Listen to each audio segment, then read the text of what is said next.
বিএনপির সমাবেশ নিয়ে আরো বিস্তারিত জানাতে পল্টন থেকে এই মুহূর্তে যোগ দিয়েছেন সহকর্মীরা। শুরুতেই চলে যাচ্ছি সহকর্মী জাহানারা পারভিনের কাছে। পারভিন, আমরা দেখেছি যে ভার্চুয়ালি বিএনপি চেয়ারপারসন এবং বিএনপির ভারপ্রাপ্ত চেয়ারম্যান তারেক রহমান দুজনেই এই সমাবেশে বক্তব্য রেখেছেন। তাদের বক্তব্য আমরা সরাসরিও দেখেছি। তারপরেও এর মাধ্যমে নেতাকর্মীরা কি ধরনের বার্তা পেলেন? আপনি তো সমাবেশ স্থলে আছেন, জানাবেন বিস্তারিত। প্রিয় নাম্বার সেট করে বিকাশে সেন্ড মানি করুন ফ্রি।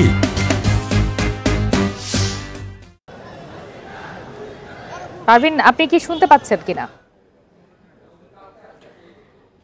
সম্ভবত আমাদের সহকর্মী শুনতে পাচ্ছেন না। আমরা চলে যাচ্ছি আরেক সহকর্মী মাহমুদ শরীফ আছেন সমাবেশ স্থলে, তার কাছে। মাহমুদ শরীফ, আজকের সমাবেশ জনসমুদ্রে রূপ নিয়েছে, যেমনটি আমরা দেখিয়েছি।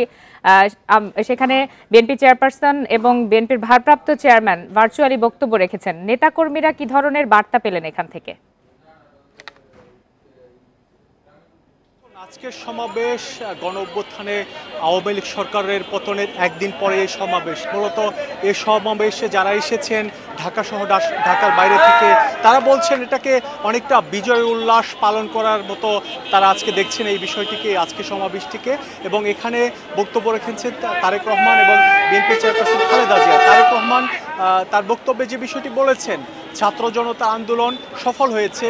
এই ছাত্র জনতা আন্দোলন সফল করার জন্য সবাইকে ধন্যবাদ জানিয়েছেন তিনি। পাশাপাশি তিনি বলেছেন দেশ রক্ষায় মানুষ যে ঐক্যবদ্ধ হয় তা আবারও প্রমাণ হয়েছে এবং তার মতে এটি আসলে দ্বিতীয়বারের মতো বাংলাদেশ স্বাধীন হয়েছে। তিনি যে বিষয়টি বলেছেন, দ্রুততম সময়ের মধ্যে নির্বাচনের দাবি জানিয়েছেন। কারণ এখানে আমরা জানি অন্তর্বর্তীকালীন সরকার গঠিত হবে ডক্টর ইউনূসের নেতৃত্বে। এই অন্তর্বর্তীকালীন সরকারের অধীনেই পরবর্তী নির্বাচন হবে।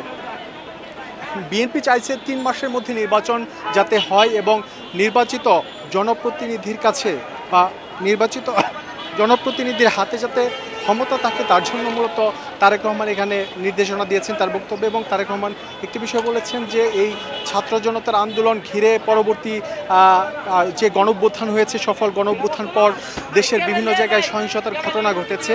এই সহিংসতার ঘটনা যাতে না ঘটে এর জন্য সবাইকে সচেতন হওয়ার আহ্বান জানিয়েছেন, সজাগ হওয়ার আহ্বান জানিয়েছেন। এবং বিএনপির নাম ভাঙিয়ে যদি কেউ কোথাও সহিংসতা নাশকতা করে তাকে আইনের হাতে তুলে দেওয়ারও আহ্বান জানিয়েছেন। এবং তারেক রহমান একটি বিষয় বলেছেন, পুলিশের উপর যে বিভিন্ন আন্দোলনকারী বলি বা যেই হোক না কেন, এই পুলিশকে প্রতিপক্ষ যাতে কেউ না বানাতে পারে। কারণ তারেক রহমানের বক্তব্যে বিষয়টি উঠে এসেছে যে পুলিশকে যদি নিষ্ক্রিয় করে দেওয়া যায় তাহলে লুটতরাজ রাহাজানি এটি সমাজে বেড়ে যাবে, যে কারণে একটি মহল পুলিশকে নিষ্ক্রিয় করার জন্য চেষ্টা করছে।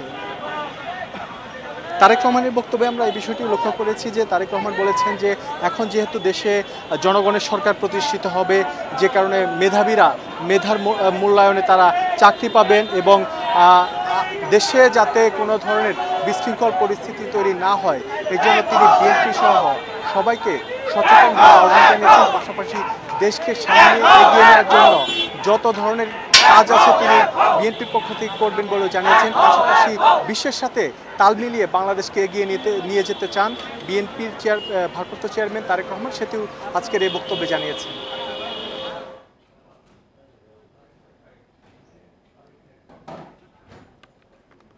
মাহমুদ শরীফ, আপনি আমাদের সাথেই থাকুন। আমরা আবারও যাচ্ছি সহকর্মী জাহানারা পারভিনের কাছে। তিনি ছিলেন সমাবেশ স্থলের একদম মূল মঞ্চের কাছাকাছি। জাহানারা পারভিন, আজকের যে সমাবেশ সেটি তো জনসমুদ্রে রূপ নিয়েছে। সেখানে আমরা দেখেছি বিএনপি চেয়ারপারসন এবং বিএনপির ভারপ্রাপ্ত চেয়ারম্যান ভার্চুয়ালি যুক্ত হয়ে বক্তব্য রেখেছেন। সেই সাথে বিএনপির শীর্ষস্থানীয় নেতাকর্মীরাও বক্তব্য রেখেছেন। আপনি তো পুরোটা সময় সেখানে ছিলেন, বিস্তারিত কিছু জানান। আজকের এই সমাবেশ এমন একটা সময় অনুষ্ঠিত হয়েছে যখন প্রধানমন্ত্রী শেখ হাসিনা পদত্যাগ করে তিনি দেশ ছেড়ে চলে গেছেন, পার্লামেন্ট বিলুপ্ত হয়েছে এবং অন্তর্বর্তীকালীন সরকার গঠন করতে যাচ্ছে বাংলাদেশ। বিএনপির এই সমাবেশ অন্যান্য এতগুলো বছরের যে গত 16 বছরের সমাবেশের চেয়ে আলাদা। এখানে উচ্ছ্বসিতভাবে উৎসবমুখরভাবে নেতাকর্মীরা এসছেন, দলের সিনিয়র নেতারা এসছেন এবং খুব চমৎকার একটি পরিবেশে শান্তিপূর্ণভাবে সমাবেশ হয়েছে এবং অনেকটা আগেই কিন্তু সন্ধ্যার আগে দিয়ে আজকে সমাবেশ সংক্ষিপ্তভাবে শেষ হয়েছে এবং এক ধরনের সমাবেশ বললেও জনসমুদ্রে প্রায় পরিণত হয়েছিল। এটাকে আমরা বিএনপি সমাবেশ বলেছে, কিন্তু একটি বড় ধরনের জনমানুষের উপস্থিতি, নেতাকর্মীদের উপস্থিতি এখানে ছিল। বিএনপি চেয়ারপারসন সব শেষে নেতারা কথা বলেছেন, তারেক রহমান কথা বলেছেন এবং সর্বশেষে বিএনপির চেয়ারপারসন খালেদা জিয়া তার একটি বার্তা এখানে অন-এয়ার করা হয়েছে। তিনি যেটা বলেছেন, এই ছাত্র জনতাকে তিনি অভিনন্দন জানিয়েছেন এবং তিনি যখন অসুস্থ ছিলেন তখন নেতাকর্মীরা এবং দেশবাসী তার জন্য দোয়া করেছেন, তিনি সেজন্য ধন্যবাদ জানিয়েছেন এবং তার মুক্তির জন্য তিনি আল্লাহর কাছে শুকরিয়া জানিয়েছেন। তিনি বলেছেন এই যে অভ্যুত্থান, এটা ছাত্র জনতার অভ্যুত্থান, এই অভ্যুত্থানকে ব্যর্থ হতে দেয়া যাবে না, ছাত্রদের হাতকে শক্তিশালী হতে হবে এবং তিনি বলেছেন আগামীতে একটি মেধাভিত্তিক, শোষণহীন, সাম্যের বাংলাদেশ তৈরি করতে হবে, যে জন্য এত হতাহত হয়েছে আন্দোলন করতে গিয়ে, এবং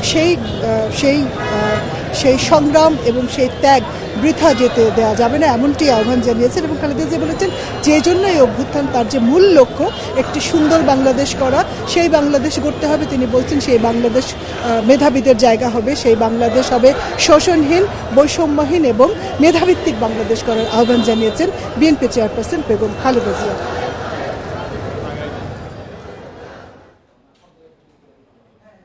নয়াপল্টনে বিএনপির সমাবেশ স্থল থেকে জানাচ্ছিলেন সহকর্মী জাহানারা পারভীন এবং মাহমুদ শরীফ।